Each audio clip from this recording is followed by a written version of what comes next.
Pentsatu gure dut, gure herrian ibilbide bat egin dugula, eta pausu sendoak eman direla berdintasunaren alde. Horrek ez du esan nahi, oraindik ibilbide luze bat dugula egiteko, ez? Datuak hori adierazten dute.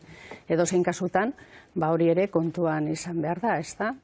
Badakigu, zeintzuk direzen, alderdi batzuetako proposamenak, zalantzan jartzen ari dira feminismoaren ekarpenak, berdintasunaren ekarpenak, gure artean uste dut nahasmena dela sortu nahi dutena, naiz eta estatistikak eta datuak horregon euren jarrera izaten da hori ez onartzea. Orduan, nik uste dut adi ibili behar garela, nik pentsatu gure dut gizarte heldu bat dugula, behintzat berdintasunerako legearen ebaluazioak egin direnean hori adierazten dute ebaluazio horiek, gure gizartea gero eta sensibilizatuago dagoela, beraz, eta horrek ere exigenteagoak izatea ekarri du, eta instituzionaldetik erantzun egokiak eman behar ditugu, eta nik uste dut bide horretatik jarraituko dugula, baina edozein kasutan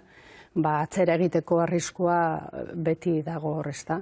Eta, feminismoaren historia kontuan hartzen badugu, hori horrela dela, frogatu dezakegu, ez? Aurrera pausoak edo feminismotik, edo berdintasunaren arlotik aurrera pausoak egon direnean, agertu dira beti kontrako jarrerak, eta oin, agerian jartzen ari dira, nazioarte mailan, Europan, Iraultza guztiek kontra iraultza da kartzela azkenean, ez da?